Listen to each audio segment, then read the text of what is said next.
Donc, bonjour. Dans cette capsule, on va commencer à faire les ratios et leurs analyses. Puis, on va commencer avec le ratio de liquidité générale ou, dans le fond, le ratio de fonds de roulement. C'est un calcul assez simple. On va prendre notre actif à court terme et on va le diviser par notre passif à court terme. Et puis, ça va nous donner notre ratio de fonds de roulement. Dans le fond, le ratio de fonds de roulement, il s'exprime en nombre de fois. Et puis, on va le calculer rapidement dans notre exemple ici avec notre actif à court terme de 12 000 et notre passif à court terme de 8 500. Donc, on va juste faire la division. Ça nous donne un ratio d'environ 1,4. Donc, la manière qu'on l'analyserait, on pourrait dire que pour chaque dollar de passif, la compagnie a 1,4 d'actifs. Donc, en général, c'est un très bon ratio. C'est sûr que quand on a fait l'analyse des ratios, on va aller voir la moyenne du secteur. Donc, c'est soit une information que si vous n'avez pas parce que vous faites votre propre recherche, il va falloir aller trouver en ligne ou quand ils ont un examen, le prof va sûrement vous donner accès. Donc, il faut vraiment se dire comment est-ce qu'on est comparé aux autres entreprises. Est-ce qu'on est proche de la moyenne? Puis, quand on regarde un ratio de liquidité générale ou de fonds de roulement, souvent, il faut penser que oui, c'est bon d'avoir beaucoup de fonds de roulement, mais si on a trop d'argent qui fait rien, puis qui fait juste rester dans notre compte de banque ou qui est pris dans nos stocks ou dans nos comptes clients, mais c'est de l'argent qu'on a, mais qu'on fait rien avec ou qu'on n'est pas capable de rendre en argent. Donc, c'est vraiment important d'avoir un bon ratio de fonds de roulement qui est pas trop élevé, mais pas trop bas. On va être dans le juste milieu. Donc, ici, un 1,4, je pourrais pas dire, ça dépendrait du secteur, mais c'est un très bon ratio de fonds de roulement, d'après moi, 1,4. Donc, on va continuer la capsule avec l'indice de liquidité.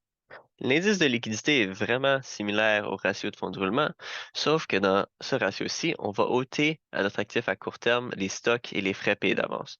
Donc, le but de faire ça, c'est de seulement garder vraiment nos liquidités. Comme indique le nom du ratio, on va seulement garder notre encaisse ou notre compte de banque, comme vous voulez l'appeler, notre compte client et ça pourrait peut-être même inclure des titres négociables. Donc, il va vraiment seulement nous rester notre argent. Puis, dans le fond, le but, c'est de voir est-ce qu'on est capable de payer nos passifs à court terme avec l'argent liquide qu'on a. Donc, encore une fois, le ratio s'exprime en nombre de fois. Puis, on va le calculer rapidement ici avec nos chiffres qu'on a. On a 10 000 d'actifs à court terme, puis on le divise par notre passif qui est encore de 8 500. Donc, ça nous donne 1,18 fois. Puis, si on voulait faire une analyse du ratio, ce serait que pour 1 dollar de passif, on a 1,18 de liquidité ou, si vous aimez mieux être plus précis, d'encaisse et de compte client et des titres négociables. Donc, encore une fois, il faudrait regarder les moyennes de, d'entreprises et de secteurs, mais on veut pas avoir trop de liquidité, mais on veut pas être en dessous du 1 parce que si on est en dessous du 1, ça veut dire qu'on a plus de passifs que d'argent liquide. Donc, il faut faire attention à ça. Puis, ça va être ça pour le ratio d'indice de liquidité. Donc, on va terminer cette capsule avec un dernier ratio qui est l'intervalle défensif. Donc, l'intervalle défensif est un peu différent des deux ratios précédents.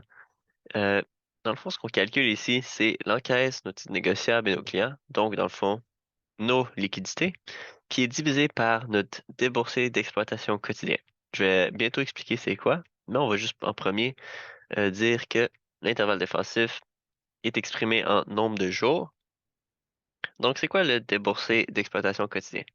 Et dans le fond, ce qu'on fait pour trouver notre déboursé d'exploitation quotidien, c'est qu'on va prendre toutes les charges qui sont recourantes à chaque jour. Donc, disons qu'on est dans un magasin, ben, il faut de l'électricité pour les lumières et juste faire marcher le magasin. Il faut du chauffage ou de la climatisation pour garder nos aliments frais, puis disons qu'on paie un loyer. Mais tout ça, c'est des charges qu'on peut avoir à tous les jours ou qui peuvent être exprimées à tous les jours. Donc, ce qu'on fait pour obtenir notre déboursé d'exploitation quotidien, c'est qu'on trouverait toutes ces charges-là qui pourraient être des charges quotidiennes.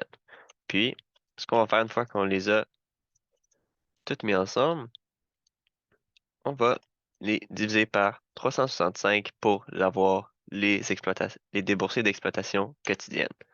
Donc, dans ce cas-ci, c'est de 19 $ par jour. Donc, ça nous coûte 19 $ par jour, dans ce cas-ci, faire fonctionner notre magasin.